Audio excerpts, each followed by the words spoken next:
The golden rays of the late afternoon sun slashed through the wooden slats of the wagon like a knife, illuminating the dust motes that danced in the air around Victoria Calloway as she pounded her fists against the locked door until her knuckles bled. The rumble of wagon wheels against the hard-packed earth had been her only companion for hours, save for the occasional curse from her husband outside as he drove the team of horses onward through the unforgiving Wyoming Territory of 1876. "Jeremiah, let me out." Victoria screamed, her voice hoarse from hours of shouting. "You cannot do this to me." Her only answer was silence, punctuated by the steady rhythm of hooves and creaking wood. Victoria slumped against the curved wooden wall of the wagon, her blue calico dress stained with sweat and tears.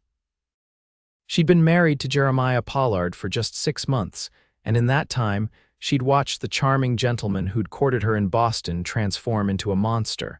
The discovery of his gambling debts had been the beginning. Then came the drinking, the rages, and finally, the beatings.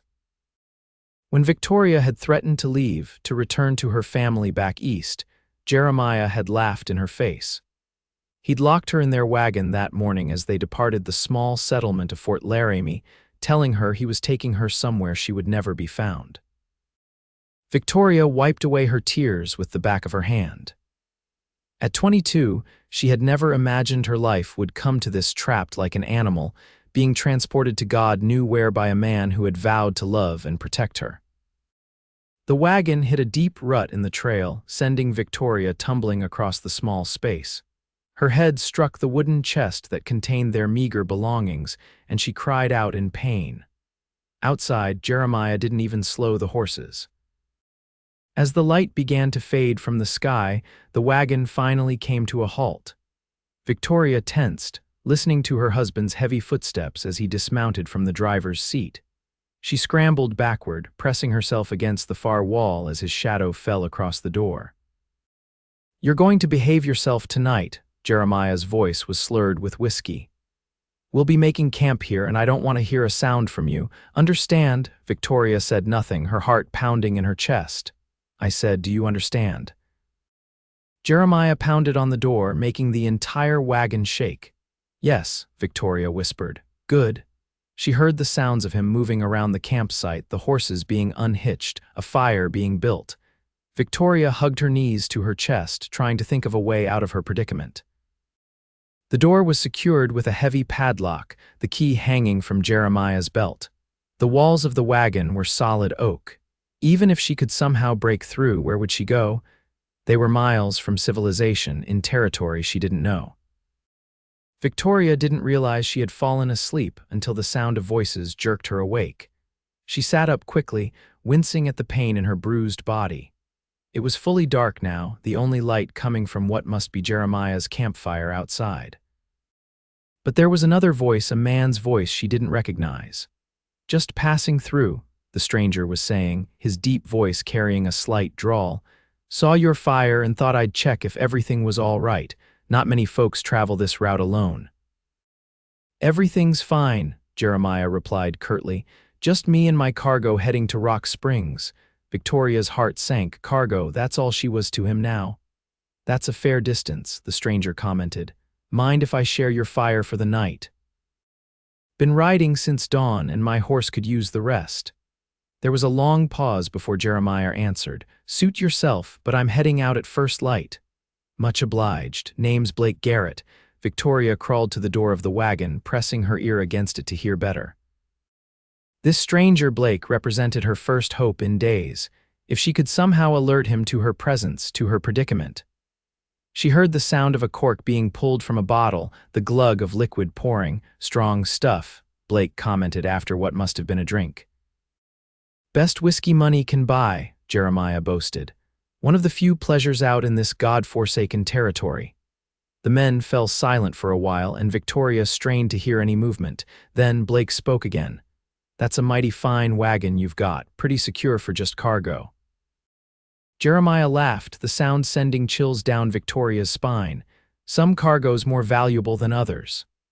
"I suppose that's true," Blake agreed, his tone neutral. "Heading to the mines, Something like that, Jeremiah said vaguely. Victoria bit her lip, gathering her courage. This might be her only chance. Taking a deep breath, she began to pound on the door. "Help," she shouted as loudly as her parched throat would allow. "Please help me," she heard Jeremiah curse, followed by the sound of him scrambling to his feet. "Damn coyotes," he said loudly. "Make all kinds of strange noises at night." "That didn't sound like any coyote I've ever heard," Blake said slowly. Victoria pounded again. "I'm locked in here, please." Heavy footsteps approached the wagon, and Victoria flinched, expecting Jeremiah's rage. Instead, she heard him speaking to Blake, his voice tense. "Just some supplies shifting around. Road's been rough." "Supplies don't usually beg for help," Blake said, his voice closer now. Victoria could hear the edge in it, like steel wrapped in velvet. "This is none of your business, stranger," Jeremiah growled. "I think it's time you moved on." There was a tense silence, and Victoria held her breath. "What's in the wagon, mister?" Blake asked, his voice deadly calm. "I told you cargo. Now get back on your horse before I put a bullet in you." Victoria heard the unmistakable sound of a gun being cocked. Her heart froze in her chest. "I wouldn't," Blake said, "because my gun is already pointed at your chest." Victoria pressed herself against the door, desperate to know what was happening. The silence stretched on for what felt like an eternity. "Now," Blake continued, "I'm going to ask you one more time. What's in the wagon?" Jeremiah spat. "My wife. The ungrateful harlot tried to leave me, so I'm taking her somewhere she'll learn to appreciate what she has." Victoria's cheeks burned with rage and humiliation.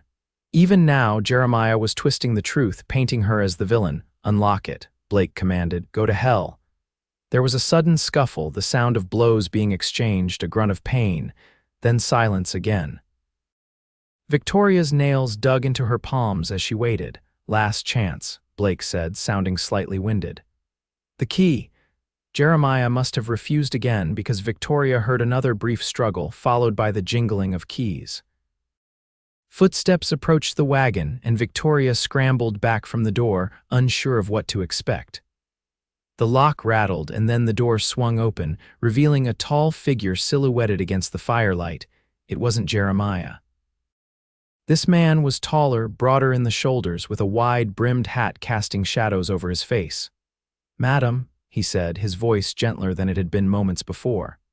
"Are you hurt?" Victoria couldn't speak. Tears of relief flooded her eyes as she nodded. The man, Blake, extended a hand to her. "It's all right now. You're safe." Victoria hesitated, then reached out and took his hand. His palm was calloused but warm, his grip strong as he helped her down from the wagon. Her legs, cramped from being confined for so long, buckled beneath her, and Blake caught her before she could fall. "Easy there," he murmured. "Take it slow." As Victoria's eyes adjusted to the darkness, she could see Jeremiah slumped against a tree, unconscious, his hands tied behind his back. "Is he?" she began. "Just knocked out," Blake assured her, "though he deserved worse for what he's done." Victoria looked up at her rescuer properly for the first time. In the flickering firelight, she could see he was younger than she'd first thought, perhaps late 20s or early 30s. His face was weathered by sun and wind, with a day's worth of stubble darkening his jaw. But it was his eyes that caught her attention, deep blue and filled with concern. "Thank you," Victoria whispered. Blake nodded, guiding her toward the fire. "Sit. You look like you could use some water and food." Victoria sank gratefully onto a log by the fire, her body trembling with exhaustion and relief. Blake handed her a canteen, and she drank deeply, the cool water a balm to her parched throat. "What's your name?" Blake asked, crouching in front of her. "Victoria Calloway," she answered, then corrected herself bitterly. "Victoria Pollard now, I suppose." "Well, Mrs. Pollard, please call me Victoria," she interrupted. "I want nothing to do with that name anymore." Blake nodded in understanding. "Victoria, then, what happened?" "How did you end up locked in that wagon?" Victoria glanced at Jeremiah's unconscious form, fear momentarily gripping her heart. But the steady presence of the cowboy before her gave her courage. "He wasn't always like this," she began softly. "When we met in Boston, he was charming, sophisticated. He promised me adventure in the West." She laughed humorlessly. "My parents were against the match, but I was stubborn. I thought I knew better." Blake listened without interruption as Victoria recounted the gradual transformation of her husband from charming suitor to abusive tyrant. How the drinking had worsened after they arrived in Wyoming Territory, how the gambling debts had mounted, how the first time he struck her had been after she questioned where their money had gone, when I threatened to leave to return to my family. Victoria's voice caught. He said he'd rather see me dead. This morning he forced me into the wagon at gunpoint, said he was taking me to a place where no one would ever find me. Blake's jaw tightened, and he glanced at Jeremiah with undisguised contempt. Well, he's not taking you anywhere now. As if on cue, Jeremiah groaned, beginning to stir. Victoria tensed, but Blake placed a reassuring hand on her arm. Don't worry, he can't hurt you anymore. Blake rose and strode over to where Jeremiah was coming to, confusion and then rage dawning on his face as he realized his situation. You. Jeremiah spat, struggling against his bonds. I'll kill you for this, Blake regarded him coolly. You're in no position to be making threats, Pollard. That's my wife, Jeremiah shouted. You have no right to interfere between a man and his wife. A man doesn't lock his wife in a wagon like she's cattle, Blake said, his voice dangerously soft. A man doesn't beat a woman who trusts him. Jeremiah's eyes narrowed, shifting to Victoria by the fire. She's filled your head with lies. She's the one who— Enough, Blake cut him off. I've seen the bruises. I've seen the lock on that wagon. There's only one story those things tell. Victoria watched the exchange from her place by the fire, her heart racing. Part of her was still afraid that somehow Jeremiah would break free, that he would hurt her again. But there was something solid about Blake's presence, something that made her believe his promise of safety. What happens now? She asked softly when Blake returned to the fire. Blake sat beside her, his expression thoughtful. There's a town about a day's ride from here, Silver Creek. They have a sheriff, a decent one. We can turn your husband in for kidnapping and assault. And then what? Victoria asked, the reality of her situation sinking in. I have nowhere to go, no money of my own. My family is thousands of miles away. Blake was quiet for a moment. One step at a time, he finally said. First, we get you to safety. The rest can be figured out after. Victoria nodded, exhaustion washing over her. Now that the immediate danger had passed, her body was reminding her how little she'd slept or eaten in the past days. You should rest, Blake said, noticing her drooping eyelids. I'll keep watch. What if he escapes? Victoria glanced nervously at Jeremiah, who was glaring at them from his place against the tree. He won't, Blake assured her with quiet confidence. I promise you that. Victoria wanted to believe him. She needed to believe him.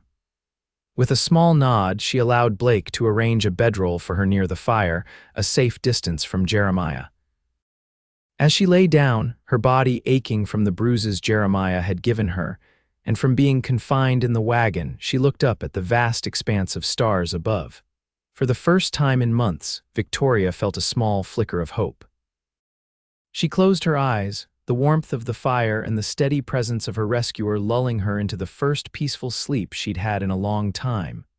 The nightmare came swiftly, Jeremiah's hands around her throat, his face twisted with rage. Victoria woke with a gasp, her heart pounding. It took her several disorienting moments to remember where she was. The fire had burned low, casting long shadows across the small clearing. Across the camp, she could make out Jeremiah's form, still bound to the tree but now slumped in sleep or unconsciousness. Blake sat with his back against a log, hat tipped low over his eyes, but at her sudden movement he looked up. Bad dream? He asked quietly. Victoria nodded, drawing her knees up to her chest. I'm sorry. No need to apologize, Blake said. He poked at the fire, adding another small log. The flames flared, illuminating his face more clearly. In the firelight, Victoria could see a small scar that cut through his left eyebrow and the shadow of what would likely be a bruise on his jaw from his earlier confrontation with Jeremiah. You're hurt, she said. Blake touched his jaw and shrugged. I've had worse. Victoria studied him in the firelight. Why did you help me? She asked finally. You could have just ridden on. Most men would have. Blake was silent for a long moment, his eyes on the fire. My sister, he said eventually, his voice low. She married a man like your husband. By the time I found out what was happening, it was too late. Victoria's heart constricted. I'm sorry. Blake nodded once, his jaw tight. After that, I swore I'd never turn a blind eye again, not when I could do something about it. They sat in silence for a while, the crackling of the fire and the occasional distant howl of a coyote the only sounds. Where are you from, Mr. Garrett? Victoria asked finally, eager to think about something other than her own troubles or the painful memories they had stirred for Blake. Blake, he corrected gently. I'm from Texas originally, been working cattle drives and odd jobs for the past few years, was heading to Montana when I came across your camp. Montana is a long way, Victoria observed. Heard there's good land there, Blake replied. Been saving to buy a piece of my own someday, somewhere quiet with good grazing and a creek running through it. A small smile touched his lips, maybe a few horses. Victoria found herself smiling too, caught up in the simple beauty of his dream. It sounds lovely. What about you? Blake asked. If you could go anywhere, do anything, what would it be? The question caught Victoria off guard. For so long, her only focus had been survival, getting through each day without provoking Jeremiah's temper. The idea of having choices, of having a future she could shape, seemed almost foreign. I don't know, she admitted. I used to love to paint before I was married. I'd spend hours with my watercolors trying to capture the light on the Boston Common. She paused, the memory both sweet and painful. Jeremiah said it was a waste of time. Blake's expression darkened briefly. Seems to me a person ought to be able to do what brings them joy. Victoria nodded, a lump forming in her throat. I'd like to paint again someday, and maybe. She hesitated, almost embarrassed to voice the dream aloud, maybe have a little shop, somewhere I could sell my work and perhaps supplies to other artists. Sounds like a fine dream, Blake said, his voice warm with approval. Victoria ducked her head, surprised by how much his simple validation meant to her. It's silly, I suppose. Not at all, Blake said firmly. Dreams are what keep us going. Without them, what's the point of all this? He gestured to the vast wilderness around them. Victoria looked up at the stars again, countless diamonds scattered across the velvet sky.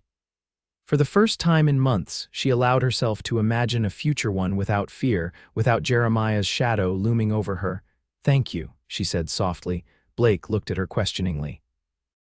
For reminding me that there might be a life after this, Victoria clarified.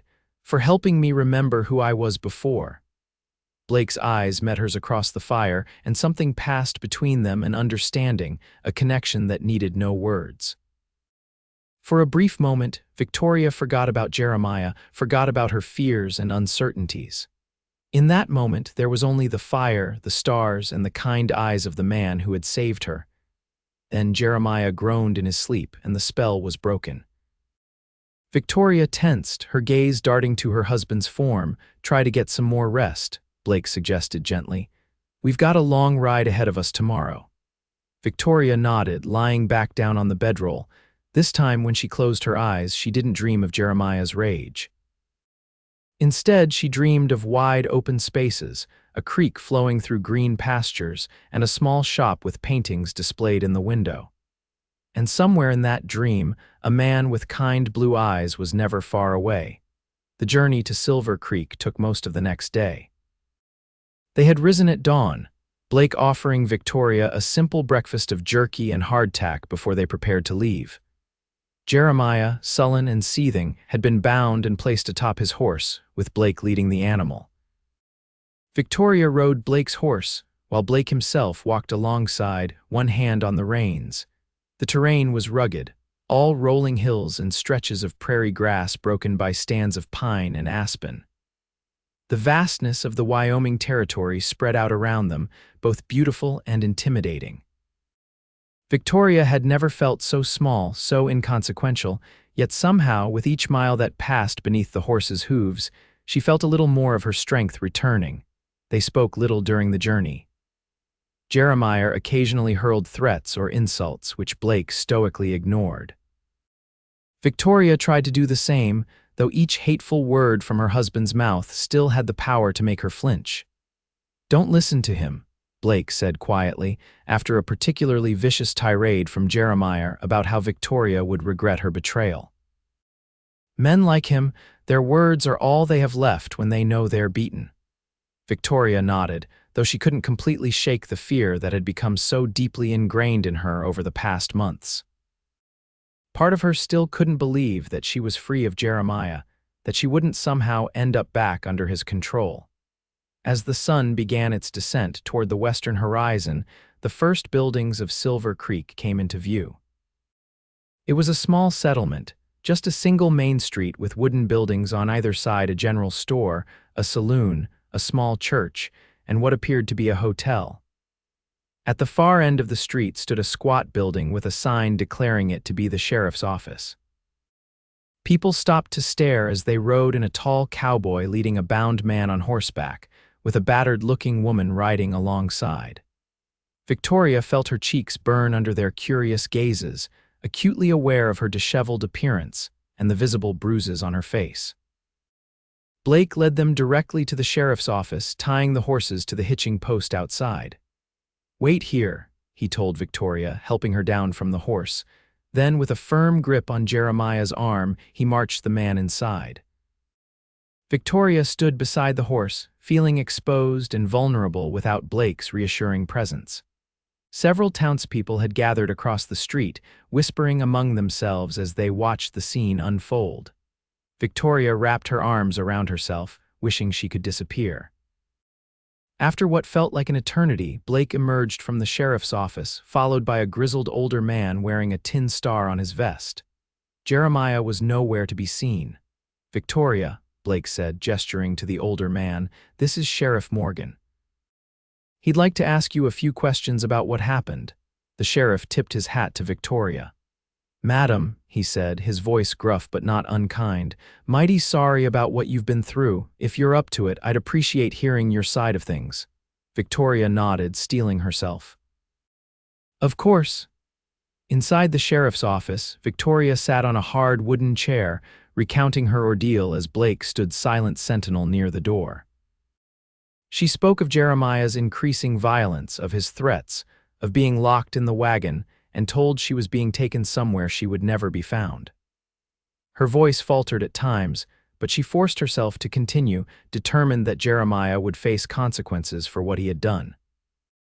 Sheriff Morgan took notes, his weathered face grave. "Your husband will be held until the circuit judge comes through next week," he informed Victoria when she had finished her account. "With your testimony and Mr. Garrett's, he's likely looking at time in the territorial prison." Victoria nodded, relief washing over her even as a new anxiety took hold. "What happens to me now?" she asked, voicing the question that had been nagging at her since her rescue. The sheriff exchanged a glance with Blake. "Well, madam, that's up to you. Silver Creek has a small hotel where you could stay until the trial. After that." He trailed off, clearly uncertain. "I don't have any money," Victoria admitted, humiliation burning in her chest. Jeremiah controlled everything. "The town has a fund for folks in difficult straits," Sheriff Morgan said kindly. "We could arrange for a few nights' lodging, maybe even passage back east if you've got family there." Victoria's mind raced. The thought of returning to Boston to face her family's pity and the whispers of society was almost as daunting as the prospect of being stranded in this unfamiliar territory. "I'd like to stay," she said suddenly, surprising even herself, "at least for now." The sheriff raised his eyebrows but nodded. "As you wish, madam. I'll speak to Mrs. Hanson at the hotel. She often needs help with cleaning, and laundry might be a way for you to earn your keep while you're here." "Thank you," Victoria said, gratitude washing over her. "I'm willing to work."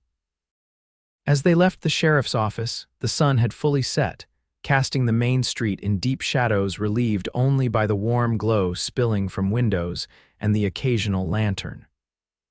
Blake walked beside Victoria, silent but solid, as they made their way to the Silver Creek Hotel.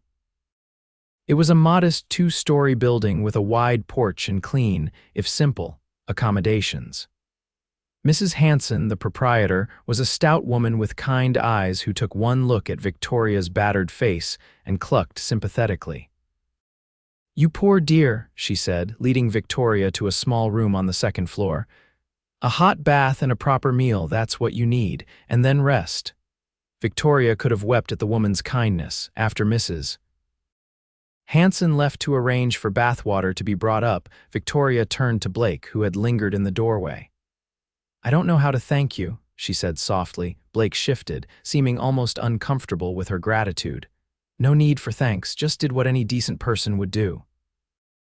"We both know that's not true," Victoria said. "Most would have ridden on, minded their own business."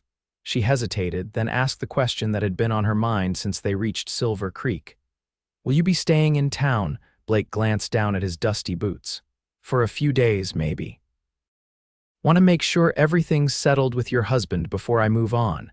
Victoria nodded, trying to ignore the small pang of disappointment she felt at the thought of him leaving. It was foolish, she knew. This man was a stranger, someone who had simply done her a kindness. And yet, in the short time since he had broken down the door of that wagon and promised to keep her safe, she had come to rely on his steady presence in a way that both comforted and frightened her. "Well," she said, forcing brightness into her voice, "perhaps I'll see you around town then." Blake nodded, his blue eyes meeting hers for a brief moment before he tipped his hat. "Good night, Victoria," he said quietly. "Try to rest easy." As he turned to leave, Victoria found herself calling after him. "Blake," he paused, looking back at her. "You're mine to keep safe," Victoria said, repeating the words he had spoken to her when he'd freed her from the wagon. "That's what you said. Did you mean it?" Blake's expression softened. "Every word," he promised. Then he was gone, his footsteps echoing down the hallway as Victoria stood in the doorway of her new temporary home, feeling as though she was standing on the edge of a new life, one full of uncertainties, but also, for the first time in too long, full of possibilities. The next few days passed in a blur of new experiences for Victoria. Mrs. Hanson, true to the sheriff's word, offered her work cleaning rooms and helping in the hotel's small kitchen. The work was hard, harder than anything Victoria had done in her privileged Boston upbringing, but there was satisfaction in it too, in earning her keep, in learning new skills, in proving to herself that she could survive on her own. Word of Victoria's situation had spread through the small town, and she found herself the recipient of unexpected kindnesses. Mrs. Peterson from the general store brought her a nearly new dress that her daughter had outgrown. The young woman who worked at the millinery offered to mend Victoria's tattered blue calico. Even the gruff blacksmith tipped his hat respectfully when she passed on the street, and then there was Blake. Though he had taken a room at the boarding house at the other end of town, he made a point of checking on Victoria each day. Sometimes it was just a brief exchange on the street. Other times he would sit with her on the hotel porch in the evening, talking as the sun set over the distant mountains. Victoria learned that he had grown up on a small ranch in Texas, the son of a hard-working cowman who had lost everything in the war. That he had spent the past decade working cattle drives, saving every penny toward his dream of his own land. That his sister Elizabeth had been married to a man who seemed charming at first, but whose true nature emerged only after the wedding. That Blake had arrived too late to save her from her husband's final, fatal outburst of rage. "That's why you stopped that night," Victoria said softly as they sat on the porch 4 days after arriving in Silver Creek, "when you heard me in the wagon." Blake nodded, his eyes fixed on the darkening street. "I couldn't ride away, not again." Victoria hesitated, then reached out to touch his hand. "I'm grateful you didn't," she said simply. Blake looked down at her hand on his, then slowly turned his palm upward, his calloused fingers enfolding hers. They sat like that as twilight deepened into night, the simple contact speaking more than words could convey. On the 5th day, as Victoria was scrubbing the hotel's front steps, a commotion from the direction of the sheriff's office caught her attention. She looked up to see several men on horseback arriving, one of whom wore the distinctive black coat of a judge. The circuit court had arrived. Victoria's stomach knotted with anxiety. Soon she would have to face Jeremiah again, to stand before strangers and recount the shameful details of her failed marriage. The brush in her hand stilled as a wave of fear washed over her. "You don't have to do this alone," a voice said behind her. Victoria turned to find Blake standing there, his hat in his hands, concern written across his features. "I'm afraid," Victoria admitted, her voice barely above a whisper. "I know," Blake said gently, "but you're stronger than you think, and I'll be right there with you." The trial, such as it was, took place the following day in the town's small church, the only building large enough to accommodate the proceedings. Victoria sat rigidly in the front pew, Blake beside her, as Judge Fellows called the makeshift court to order.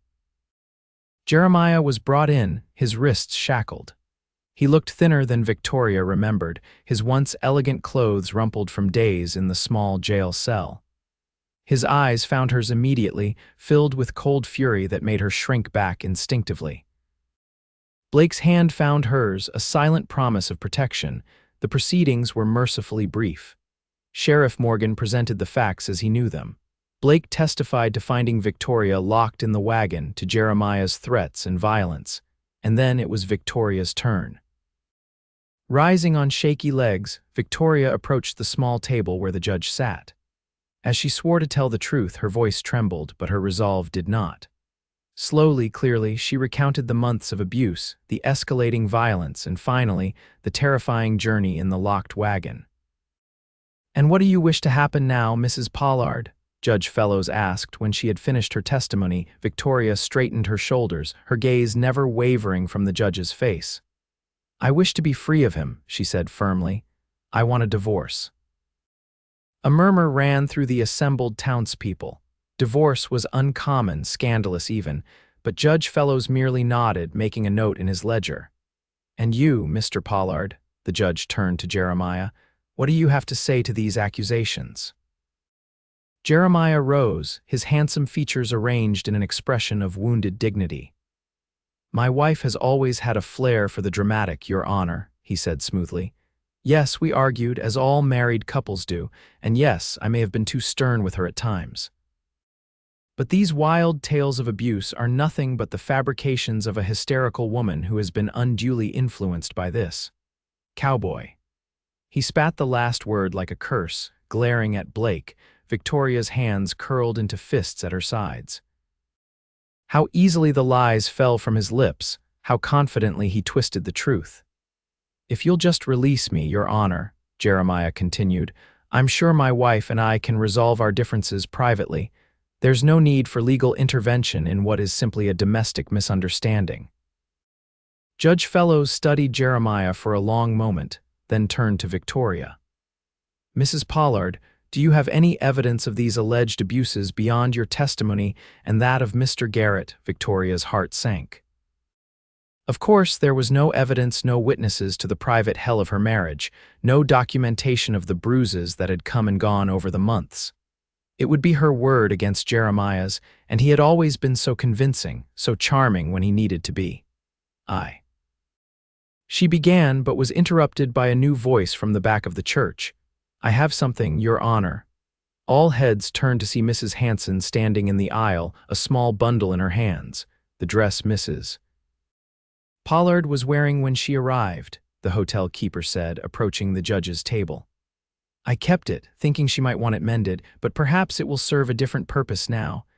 Judge Fellows unfolded the blue calico dress, and a collective gasp went through the room. The fabric was stiff with dried blood in places, torn at the shoulder where Jeremiah had grabbed her. But most damning were the handprints clearly visible on the collar, dark, bruises in the shape of fingers where Jeremiah had tried to strangle her during their last confrontation before he locked her in the wagon. The judge's expression hardened as he examined the garment. He looked at Jeremiah, whose confident demeanor had faltered at the sight of the dress. "Mr. Pollard," Judge Fellows said, his voice cold, "the evidence before me suggests that you are guilty of assault, attempted murder, and unlawful imprisonment of your wife. These are serious crimes in any territory of the United States." Jeremiah's face contorted with rage. "She's my wife," he shouted, lunging forward only to be restrained by Sheriff Morgan. "She's my property. I have the right to discipline her as I see fit." The judge's gavel came down with a sharp crack. "No man has the right to treat another human being as you have treated Mrs. Pollard," he said firmly. I sentence you to 5 years in the territorial prison for your crimes." As Sheriff Morgan and his deputy led the struggling, cursing Jeremiah from the church, Victoria stood frozen, scarcely able to believe what had happened. She was free, truly free. "Additionally," Judge Fellows continued, looking directly at Victoria, "I am granting your petition for divorce on the grounds of cruelty and endangerment. The marriage between you and Jeremiah Pollard is hereby dissolved." A strange weightlessness came over Victoria, as though an invisible burden had been lifted from her shoulders. Tears sprang to her eyes, not tears of sorrow, but of relief, of liberation. Blake was beside her then, his strong presence anchoring her as the reality of her new freedom washed over her. "It's over," she whispered. Blake nodded, his blue eyes warm with pride and something deeper that made Victoria's heart flutter in a way it never had before. "You did it," he said softly. "You stood up to him. You were brave." As they left the church, stepping into the bright Wyoming sunshine, Victoria felt as though she was seeing the world anew.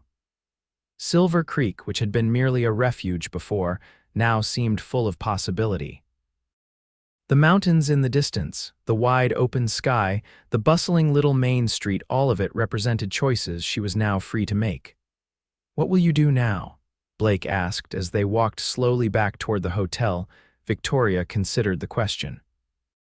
The judge had ordered that any property Jeremiah had in his possession at the time of his arrest be turned over to Victoria as settlement. It wasn't much: the wagon, the team of horses, some personal items, but it was a start. "I'm not sure," she admitted. "But for the first time in a long time, I'm looking forward to finding out." Blake nodded, seeming to understand. "I've been thinking," he said after a moment. "I'll be heading north soon, toward that land I told you about in Montana. It's good country up there, room to breathe, room to start over." Victoria's heart quickened at his words, at what seemed to be an unspoken invitation. But caution held her back. She had rushed into one marriage out of a desire for adventure, for escape. She couldn't make the same mistake again, no matter how drawn she felt to this quiet, honorable man beside her. "That sounds wonderful," she said carefully. Blake seemed to sense her hesitation. "I'm not asking for anything, Victoria," he said gently. "Just telling you there are options, places to go, things to see. Whatever you decide, you don't have to face it alone unless you want to." Victoria looked up at him, at the sincerity in his eyes, and felt a surge of gratitude so strong it nearly overwhelmed her. "Thank you," she whispered, "for everything." That evening, Victoria sat alone in her small room at the hotel, considering the turn her life had taken. Just a week ago, she had been locked in a wagon, at the mercy of a man who saw her as property to be controlled. Now she was free, legally and literally, to chart her own course. She thought of Blake's words, of the invitation implicit in them. Montana, a fresh start. And him, this man who had saved her, who looked at her not with ownership or control in his eyes, but with respect and growing affection. Was she ready for such a step? To leave with a man she had known for such a short time, to journey into yet another unknown, the very thought made her anxious. And yet, there was something about Blake Garrett that inspired trust. He had kept her safe when he had no obligation to do so. He had stood beside her when she faced her abuser. He had asked for nothing in return. A soft knock at her door interrupted her thoughts. Victoria rose to answer it, finding Mrs. Hanson outside with a small package in her hands. "This came for you on today's stage," the older woman said, handing the parcel to Victoria, "from back east by the looks of it." Victoria thanked her, puzzled. She had written to her parents after arriving in Silver Creek, a brief note to let them know she was safe and no longer with Jeremiah, but there hadn't been time for a response to arrive yet. The package was wrapped in brown paper and tied with string. Victoria untied it carefully, opening it to find a small wooden box inside. Her breath caught as she recognized it, her watercolor set, the one her father had given her for her 18th birthday, the one she had left behind in Boston when she married Jeremiah. A folded letter accompanied the paints. Victoria opened it with trembling fingers, recognizing her mother's elegant handwriting. "My dearest Victoria," the letter began, "your father and I were overjoyed to receive word that you are safe. We have been sick with worry since your last letter hinted at troubles in your marriage, and when weeks passed without further word, we feared the worst. I am sending your paints, which you left behind. I remember how much joy they brought you, and I hope they might do so again. Whatever has happened, whatever choices you have made or will make, know that you are always our daughter and always welcome in our home. But we also understand if you choose to forge your own path. Your father says to tell you that you have his strength and my spirit, and that combination will carry you through whatever lies ahead. All our love, Mother. Tears blurred Victoria's vision as she set the letter aside and opened the wooden box. The familiar paints were arranged neatly inside, the brushes still clean and waiting. She ran her fingertips over them, remembering countless hours spent capturing the light on Boston Harbor, the colors of autumn in the common, the faces of people she had loved. In that moment, Victoria knew what she wanted to do. The realization came not as a lightning strike, but as a quiet certainty, a puzzle piece slipping perfectly into place. The next morning, Victoria sought out Blake. She found him at the livery stable, checking the shoes on his horse in preparation for his departure. "I've been thinking about what you said," Victoria began without preamble. "About Montana." Blake straightened, turning to face her. He didn't speak, just waited for her to continue. "I don't want to go with you," Victoria said, and saw a flash of disappointment cross his face before she continued. "At least, not yet." Blake's brow furrowed in confusion. "I need time," Victoria explained. "Time to find out who I am without Jeremiah. Without anyone telling me what to do or who to be." She took a deep breath. "Mrs. Hanson has offered me a permanent position at the hotel, and Mr. Wilson at the general store says he might be interested in selling some of my paintings once I've made some." Understanding dawned in Blake's eyes. "You're staying in Silver Creek," Victoria nodded. "For now, I need to build something that's mine to prove to myself that I can." Blake was quiet for a moment, digesting her words. Then, slowly, he smiled. "I understand," he said, "and I respect your decision." Relief flooded through Victoria. "But," she added, suddenly nervous again, "I was wondering if you might consider visiting. Sometime when you're settled in Montana." Blake's smile deepened, reaching his eyes. "I'd like that," he said, "very much." There was so much more Victoria wanted to say about how he had shown her what real strength looked like, about how his kindness had given her the courage to imagine a future for herself, about the feelings that had begun to take root in her heart during their short time together. But the words caught in her throat, too new and fragile to be spoken aloud. Instead, she simply said, "I'll look forward to it." Blake reached out, taking her hand in his as he had that evening on the hotel porch. This time he raised it to his lips, pressing a gentle kiss to her knuckles. "Until then," he said softly. 2 days later, Victoria stood on the hotel porch, watching as Blake mounted his horse at the edge of town. He turned in the saddle, his gaze finding hers across the distance. He lifted a hand in farewell, and Victoria returned the gesture, her heart both heavy and hopeful as he turned his horse northward and rode out of sight. "He'll be back," Mrs. Hanson said confidently from beside her. "Men like that always keep their promises." Victoria smiled, believing it to be true. "Yes," she agreed, "I think he will." As the months passed, Silver Creek began to feel like home to Victoria. Her work at the hotel provided steady income, and her paintings scenes of the town, the surrounding wilderness. Portraits of local children began to sell in the general store. Mr. Wilson even set up a special display for them, proudly telling customers about the talented Mrs. C who created them. Victoria had taken to using her maiden name again, Calloway, shedding the last remnant of her life with Jeremiah. News had reached Silver Creek that he had attempted to escape during the journey to the territorial prison and had been shot by guards. He had survived, but would spend his sentence under even stricter conditions. Victoria had received the news with surprising equanimity, realizing that Jeremiah no longer held power over her emotions. As autumn painted the surrounding hills in fiery colors, Victoria found herself thinking often of Blake. True to his word, he had written to her after reaching Montana, describing the plot of land he had purchased along a creek not far from a growing settlement called Blackwater Ridge. His letters came regularly after that straightforward accounts of building a cabin, acquiring a small herd of horses, preparing for the winter ahead. They weren't flowery declarations, but between the lines, Victoria could read his growing affection, his desire for her to share in his new life. For her part, Victoria wrote of her own growing independence, of the pride she felt in earning her own way, in creating art that others valued. She told him of the small room she had rented above the millinery, of the friends she had made, of the quiet contentment she had found in the rhythm of small-town life. But as winter descended on Wyoming Territory, bringing bitter cold and deep snow, Victoria found herself restless. The paintings that had once given her such satisfaction now seemed incomplete somehow. The friendships she had formed, while genuine, left her longing for a deeper connection. And each night, as she lay in her narrow bed, her thoughts inevitably turned to a pair of kind blue eyes and a promise made on a summer evening.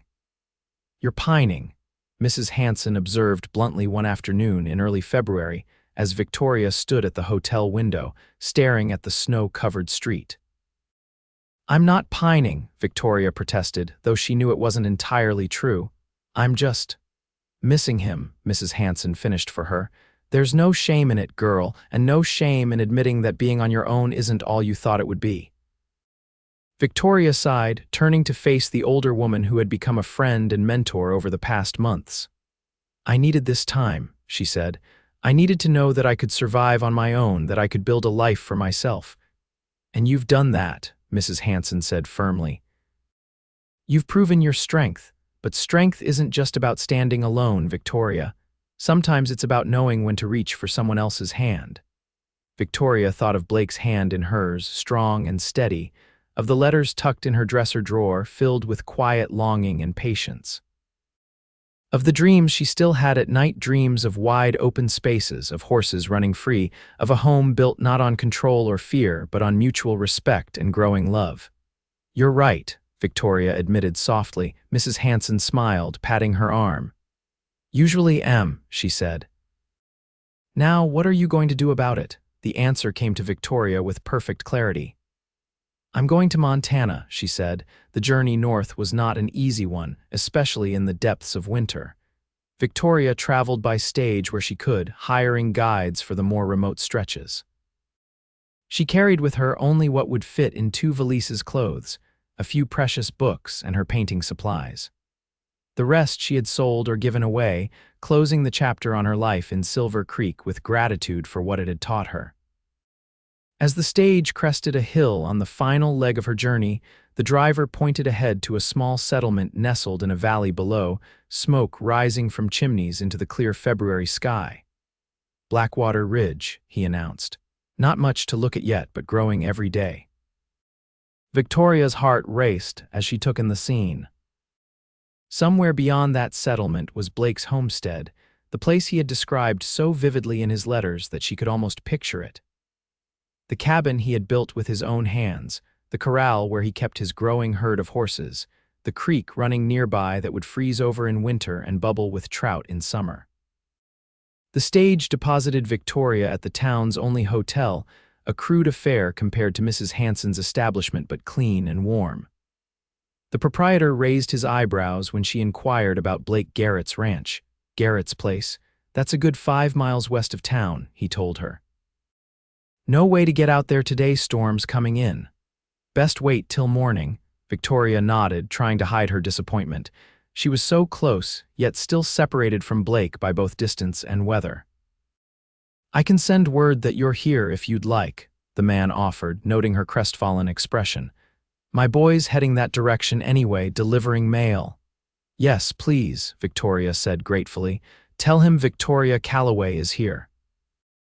The hours dragged as Victoria waited in her small room, watching through the window as snow began to fall, first in gentle flakes, then in swirling sheets that obscured the street below. Had the boy reached Blake's ranch before the storm hit? Would Blake even want to see her after all this time, arriving without warning?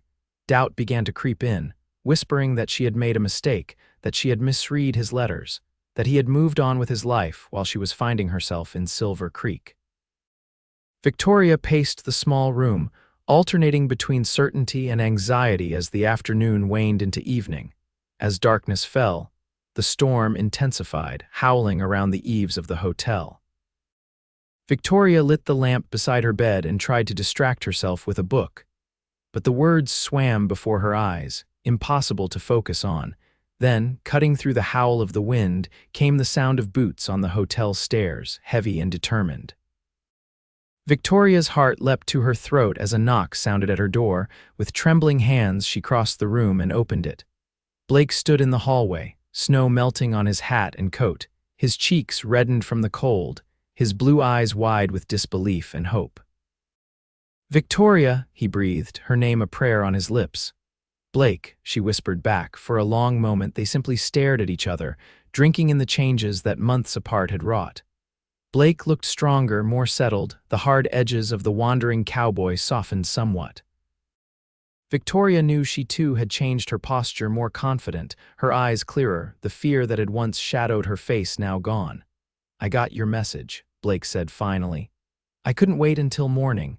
"You rode through the storm?" Victoria asked, concerned yet touched beyond measure. Blake nodded, his eyes never leaving hers. "I had to see if it was really you."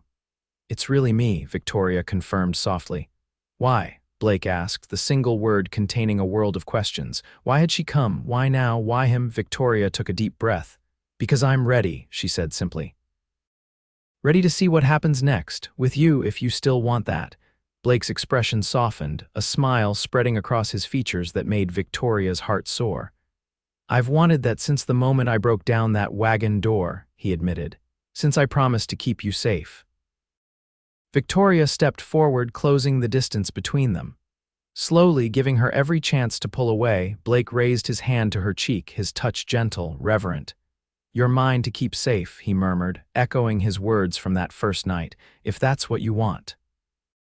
Victoria leaned into his touch, years of fear and months of healing culminating in this perfect moment of choice. "It is," she whispered, "but I want to keep you safe too. That's what love should be, shouldn't it? Two people protecting each other." Blake's smile deepened as he nodded. "Yes," he agreed, "that's exactly what it should be." Then, with infinite tenderness, he lowered his lips to hers. The kiss was gentle at first, a question, a promise. Victoria answered by winding her arms around his neck, drawing him closer, deepening the kiss with a certainty that surprised even herself. When they finally parted, both breathless, Blake rested his forehead against hers. "The storm's getting worse," he said. "We won't be able to make it back to the ranch tonight. Then we'll go tomorrow," Victoria said, the decision easy and right. "Or the next day, or whenever the storm passes. We have time, Blake, all the time in the world." Blake's arms tightened around her, holding her close against the cold and the dark and all the fears they had both overcome to find each other. "Yes," he agreed, his voice filled with wonder and joy and the promise of a future neither of them had dared to imagine until now. "We have time." Spring came to Montana Territory in a rush of melting snow and new growth. The creek that ran through Blake's property swelled with snowmelt, bubbling and churning around the rocks that dotted its course. Wildflowers began to appear in the meadows, painting the landscape in vivid purples, yellows, and blues. And on a hillside overlooking it all stood a cabin expanded now, with a new room added and a wide porch that wrapped around two sides, offering views of both the mountains to the west and the rolling plains to the east.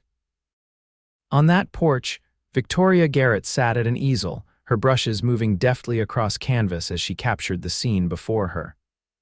Blake in the corral below, working with a young colt, his movements patient and gentle as he introduced the animal to its first saddle. It had been just over a year since Victoria had arrived in Blackwater Ridge, since she and Blake had weathered that snowstorm together in the small hotel room. They had married in the spring, a simple ceremony attended by the handful of neighbors scattered across the surrounding countryside, and Mrs. Hanson, who had made the journey from Silver Creek for the occasion. Life on the ranch was harder than anything Victoria had known before, full of physical labor, early mornings, and the constant challenges posed by weather, animals, and the isolation of frontier life. But it was also richer, more satisfying than she could have imagined. She had traded the constraints of society and the terror of abuse for the freedom of wide open spaces and the security of true partnership. Blake had kept his promise, creating a safe haven where Victoria could heal, grow, and discover who she truly was. But he had done more than that. He had become her confidant, her lover, her strongest supporter, and her best friend. Together, they were building something neither had dared to dream of after the tragedies that had shaped their earlier lives. From the corral, Blake looked up, catching Victoria's eye. He smiled and waved, a gesture so simple yet so full of meaning that Victoria's heart swelled with emotion. She returned the wave, then went back to her painting, trying to capture not just the physical reality of the scene but the feeling behind it, the contentment, the hard-won peace, the deep current of love that ran between them. Later, as the sun began to set, they sat together on the porch, Victoria's head resting against Blake's shoulder as they watched the sky transform into a masterpiece of orange and pink. "I got a letter from Sheriff Morgan today," Blake said, his hand idly stroking Victoria's hair. "Jeremiah died in prison last month. Consumption, apparently." Victoria absorbed the news silently. Once, the very mention of Jeremiah's name had been enough to send her into a panic. Now, she felt only a distant sadness for the man who had never known what true love could be. "I'm sorry," she said finally, "that he never changed, that he died alone." Blake pressed a kiss to the top of her head. "You have a generous heart, Victoria Garrett." Victoria smiled at the use of her married name, a name she had chosen, a name that represented love and respect rather than ownership. "I learned it from you," she said, turning to look up at him. "You showed me what kindness looks like when I'd forgotten." Blake's eyes were soft in the fading light. "You showed me what courage looks like," he countered. "Standing up to him, building a new life, taking a chance on a dusty cowboy you barely knew," Victoria laughed, leaning up to kiss him. "Best chance I ever took," she murmured against his lips. As darkness settled over the Montana wilderness, they moved inside, to the home they had built together, a place where doors were never locked from the outside, where safety meant freedom rather than confinement, where love was a choice renewed each day rather than a chain binding them together. Victoria thought back to that terrifying day in the wagon, to the moment when the door had burst open and Blake had appeared, promising to keep her safe. She could never have imagined then where that moment would lead to this life, this love, this profound happiness that had risen from the ashes of her darkest days. "What are you thinking about?" Blake asked, catching the reflective look on her face as they prepared for bed. Victoria smiled, crossing the room to wrap her arms around him. "About how endings can become beginnings," she said. "About how sometimes the worst moments of our lives can lead us to the best." Blake held her close, his strong arms a sanctuary she had freely chosen. "I thank God every day that I found you," he whispered. "And I thank God every day that you broke down that door," Victoria replied, standing on tiptoe to kiss him. "That you made me yours to keep safe. Always," Blake promised, the word a vow renewed. As they settled into bed, Victoria nestled against Blake's side, listening to the steady rhythm of his heart beneath her ear. Outside, the Montana night was vast and peaceful, stars scattered like diamonds across the velvet sky. Inside, wrapped in the warmth of true love, Victoria Garrett closed her eyes and drifted to sleep, secure in the knowledge that she had found her way home at last.